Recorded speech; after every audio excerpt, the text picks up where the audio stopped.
सियासी वजहों के तहत शाहजहां ने अपनी पुरानी राजधानी आगरा छोड़कर इस लाल किले की बुनियाद डाली और दिल्ली को अपनी नई राजधानी बनाकर यहीं से पूरी मुगल सल्तनत पर हुकूमत का आगाज।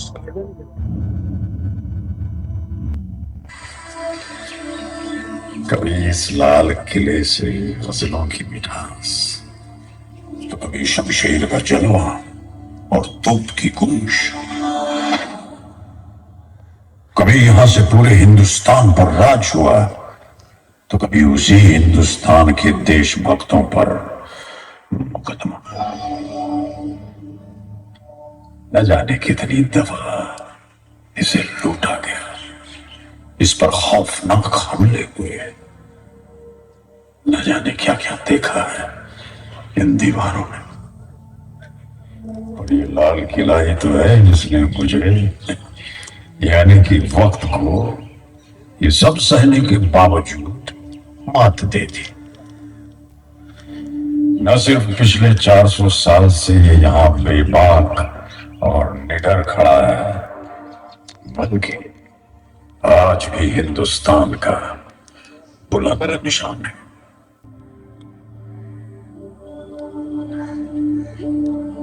जी हाँ, ये वही लाल किला है जहां से 1857 में आजादी की जंग की शुरुआत हुई। और ये वही लाल किला है जहां आज भी शान और गुरूर के साथ देश का तिरंगा लहराया जाता है। देखिए, आप नौबत खाने के सामने खड़े हैं। ये वही जगह है जहां कभी ढोल नगाड़े बजा करते थे और जहां से बादशाह का इस्तकबाल किया जाता था। अच्छा, अब आप आज भी नहीं बल्कि सन 1648 में खड़े हैं। आज का दिन बहुत खास है। आज 18 अप्रैल है और महज 9 सालों में इस किले मुबारक का निर्माण पूरा हो गया। आज खुद शाहजहां आपका इस्तकबाल और इस किले का उद्घाटन करेंगे।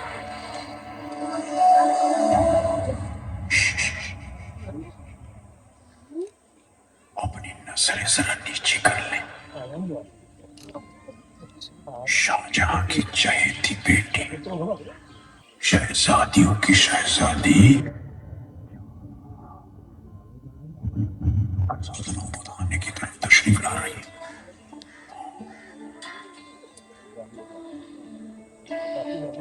17 साल की ये शहजादी हिंदुस्तान की बादशाह बेगम भी है। हालांकि बादशाह की 3 बेगमें हैं। सुनते की सबसे प्यारी बेटी जहानारा की है।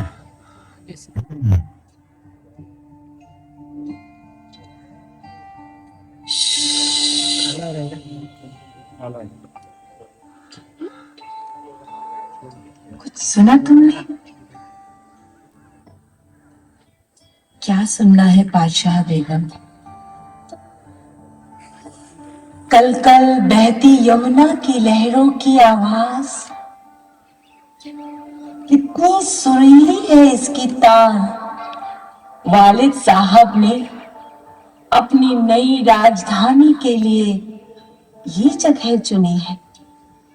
यमुना हमारी हिफाजत भी करती है, खुशहाली, तरक्की और हमेशा आगे बढ़ते रहने की नसीहत भी देती है।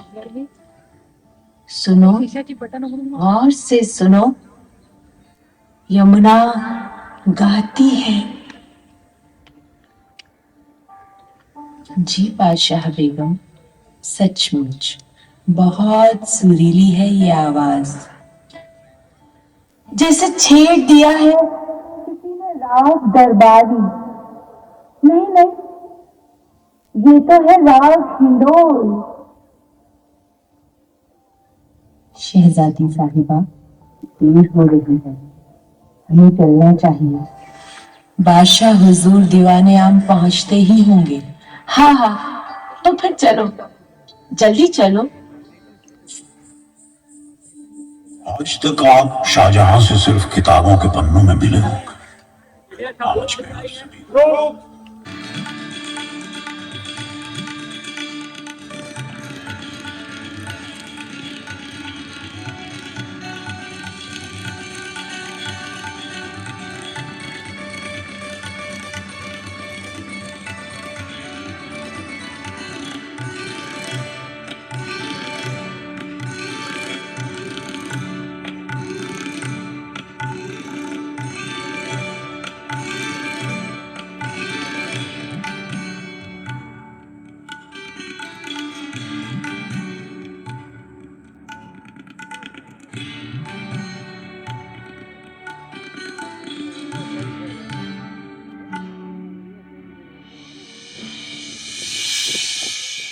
पगड़ी बदलने के रिवाज के बहाने हीरे को हासिल कर लिया।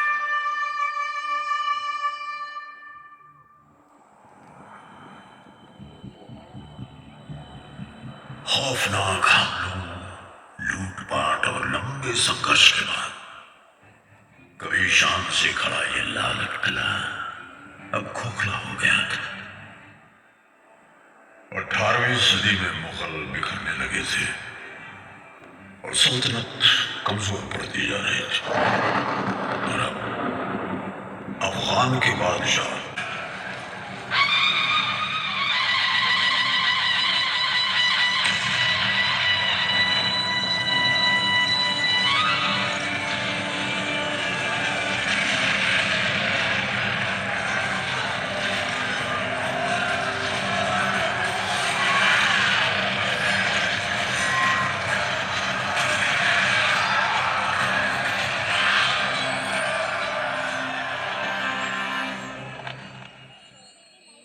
लगता है बारूद के गोलों की बरसात अब रुक गई है। शायद नजीब ने मराठों की सभी शर्तें मंजूर कर ली। मराठों ने आलमगीर को तख्त पर बैठा तो दिया, लेकिन दिल्ली में अब पेशवा का ही राज था और लाल किला मराठों का हो चुका था।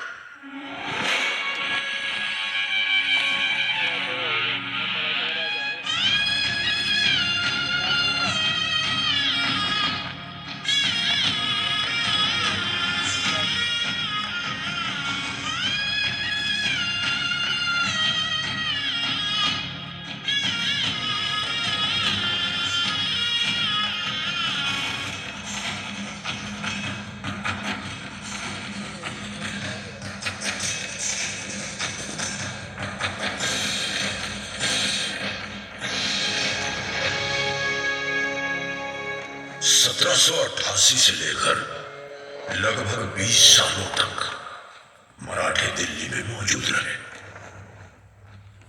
लेकिन किस्मत ने एक बार फिर आसाम फेंका और वो भी अपनी हुकूमत दिल्ली में ज्यादा दिन नहीं चला पाए। सुनाई दे रहा है वही भारत के इतिहास में बसी एक दर्दनाक याद को जन्म देने वाली ब्रिटेन से आई ईस्ट इंडिया कंपनी और ईंट का जवाब पत्थर से देने वाले भारतीय कहां चुप बैठने वाले थे। जगह जगह विद्रोह की आग भड़कने लगी। नाना साहब, दातिया टोपे, अजीमुल्ला, बांदा का नवाब और झांसी की रानी अब आजादी की जंग के लिए तैयार होने लगे। गुप्त पैगाम कमल और रोटी के जरिए गांव-गांव घूमने लगे ताकि अंग्रेजों को इस बगावत की खबर न लगे। 10 मई 1857 के दिन क्रांतिकारी आजादी का नारा लगाकर मेरठ से दिल्ली की ओर निकल पड़े। बादशाह हिंद को अपने फर्ज की याद दिलाने। बादशाह हिंद यानी कि मुगलिया हुकूमत का आखिरी वारिस बहादुर शाह जफर। बादशाह सलामत रहे। हुजूर, अंग्रेजों की ये कंपनी पिछले 100 सालों से अपने निजी मकसदों के चलते हमारा इस्तेमाल कर रही है। सरहदें तो तब पार हुई जब हमें जबरन राइफल इनफिल चौगन थमा दी गई। इस राइफल को चलाने के लिए कार्टेज को मुंह से फाड़ना पड़ता है। कार्टेज को दांत से फाड़ने का मतलब गाय और सुअर की चर्बी को अपने मुंह से लगाना। और अब बगावत तो होकर रहेगी। आज से हर दिन तक हमारा नाम और हिमायत दोनों हिंदुस्तान के साथ रहेगा। हम सब एक होकर अपनी जमीन की आजादी के लिए जंग लड़ेंगे। लाल किले से दी गई 21 तोपों की इस सलामी से शहर जाग उठा। सदियों बाद शाही तख्त को अपनी खोई हुई इज्जत वापस मिली और पूरा देश दुश्मन का सामना करने के लिए एक होकर खड़ा। आजादी की ये जंग बख्त खान की अगुवाई में लड़ी जा रही थी, जिसे खुद बादशाह ने चुना था। हिंदुस्तानी फतेह के बहुत करीब थे जब बख्त खान ने बादशाह से अपनी अगुवाई में एक आखिरी जंग लड़ने की दरख्वास्त की। बादशाह ने बख्त खान की बात मान तो ली, लेकिन उन्हें क्या मालूम था कि उनके महल में ही अंग्रेजों के वफादार खबरी छुपे बैठे हैं। कोई और नहीं बल्कि उनके अपने परिवार के सदस्य। बदकिस्मती से वो गद्दारों के बहकावे में आ गए और उन्होंने जंग में अपने फर्ज को त्याग दिया। फिर घुस पड़े अंग्रेज लाल किले के अंदर। सैनिकों का जोश टूट गया और वो बिखरने लगे। शाही परिवार हुमायूं के मकबरे में जा छुपा। उन्हीं के बीच छुपे हुए गद्दारों ने बादशाह से आत्मसमर्पण करवा दिया और अंग्रेजों ने मौका मिलते ही लाल किले पर कब्जा कर लिया। दिल्ली में लूट के नजारे थे और अंग्रेज अफसर हॉटसन को अपने कातिलाना इरादों को अंजाम देने का मौका मिल गया था। Major William Hodson, East India Company ने उसे इस बगावत को रोकने और राजद्रोहियों के मन में डर पैदा करने के लिए खास ब्रिटेन से बुलवाया। This is Brevet Major Hobson, and I never let my men take any prisoners, but shoot them at once. Fire!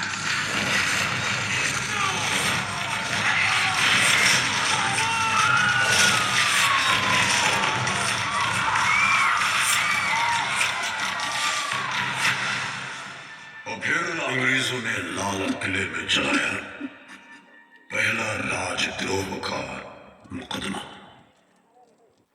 कई शहजादों को फांसी दी, कई इनकलाबियों को मार गिराया। मुकदमे के नतीजे के बाद बादशाह को देश निकाला देकर रंगून भेज दिया गया। कितना है बदनसीब जफर, दफन के लिए 2 गज जमीन भी न मिली कुए यार में।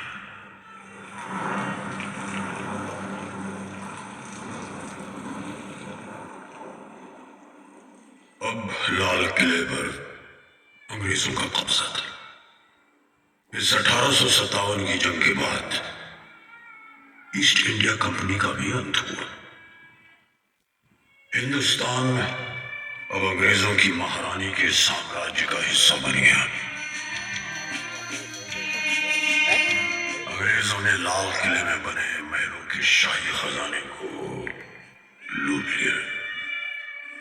बेआबरू कर दिया इसे, जैसे किसी जीते जागते इंसान के अंदर से रूह खींच ली हो। 1857 में जो आग देश की आजादी के लिए उठी थी, अंग्रेजों ने उसे दबा तो दिया, लेकिन उस आग ने ज्वाला का रूप ले लिया था। देश को अंग्रेजों से आजाद कराने के लिए वतन परस्ती की अलग अलग आवाजें उठी। मुल्क में इनकलाब को एक नई दिशा मिली। 1911 में अंग्रेजों ने दिल्ली को अपनी राजधानी बनाया तो लाल किले की अहमियत और उभरी। एक बार फिर वो हिंदुस्तान का प्रतीक बन गया। अब हिंदुस्तानी जानते थे कि अंग्रेजी हुकूमत को हटाना है तो लाल किले पर भारत का झंडा फहराना होगा। 1941 में हिंदुस्तानियों ने आजादी की तरफ एक और कदम बढ़ाया और आजाद हिंद फौज का जन्म हुआ। हिंदुस्तान की अपनी फौज। इस आंदोलन की शुरुआत की Subhash Chandra Bose. We have undoubtedly traveled a long way towards the goal of Swaraj, but complete independence has yet to be won.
Azad Hind फौज के सिपाहियों में से लगभग 23,000 शहीद हो गए। कुछ 15,000 को रंगून, बैंकॉक और सिंगापुर से पकड़ कर हिंदुस्तान लाया। नीलगंज, मुल्तान, मद्रास और कई अन्य जगहों पर उन्हें कैद करके उन पर जुल्म ढाए गए। कितनों को तो राजद्रोही करार देकर फांसी के फंदों पर चढ़ा दिया।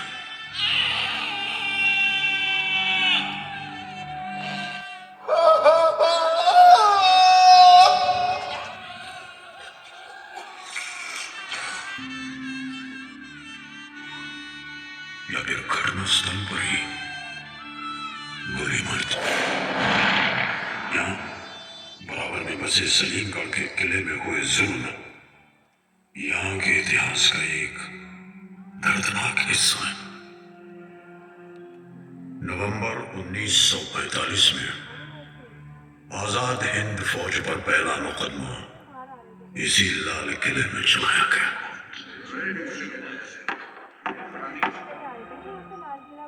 अंग्रेजों से हिंदुस्तानियों की ये एकता बर्दाश्त नहीं हो रही थी। देश के टुकड़े करने के लिए उन्होंने एक और दांव खेला। मुकदमे के लिए 3 अलग अलग धर्म यानी हिंदू, मुसलमान और सिख से एक एक सदस्य चुना, लेकिन असर इसका उल्टा। लोगों का संकल्प अब और भी मजबूत हो गया।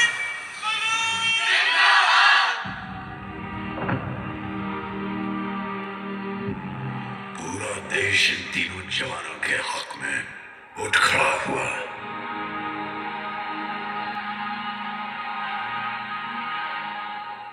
लाल किले से आई आवाज, सैगल दिल्लो शाहनवाज।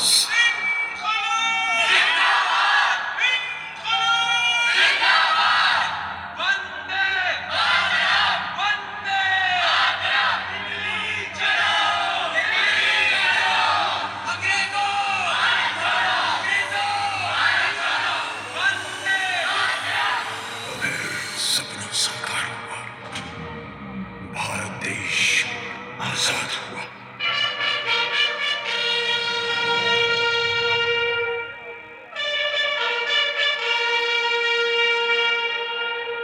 आजादी का तिरंगा बड़ी शान से लहराया गया इस किले पर, इस लाल किले पर। On this historic day, when India checked her fate as a free and independent dominion of the British Commonwealth of Nations, I send you all my greetings and heartfelt wishes. Long years ago, we made a pact with destiny. At the stroke of the midnight hour, when the world sleeps, India will awake to life and freedom.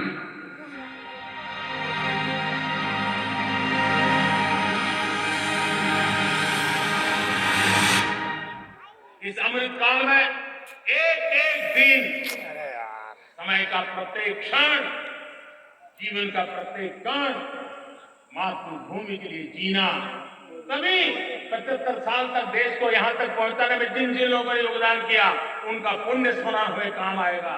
जय हिंद।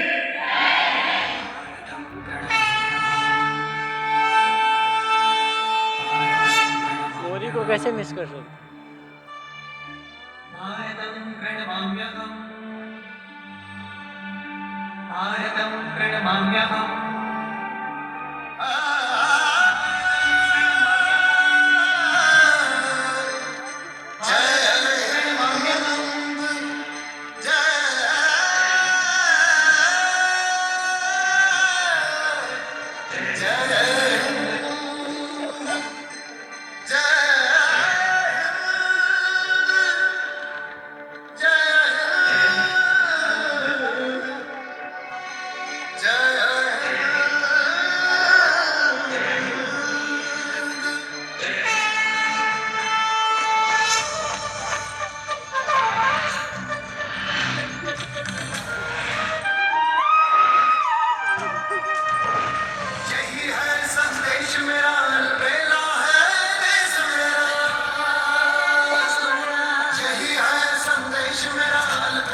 जनगण मन अधिनायक जय हे भारत भाग्य विधाता पंजाब सिंधु गुजरात मराठा द्राविड़ उत्कल बंगा विंध्य हिमाचल यमुना गंगा उच्छल जलधि तरंगा तब शुभ नामे जागे तब शुभ आशीष मांगे गाहे तब जय गाथा जनगण मंगल दायक जय हे भारत भाग्य विधाता जय हे जय हे जय हे जय जय जय जय हे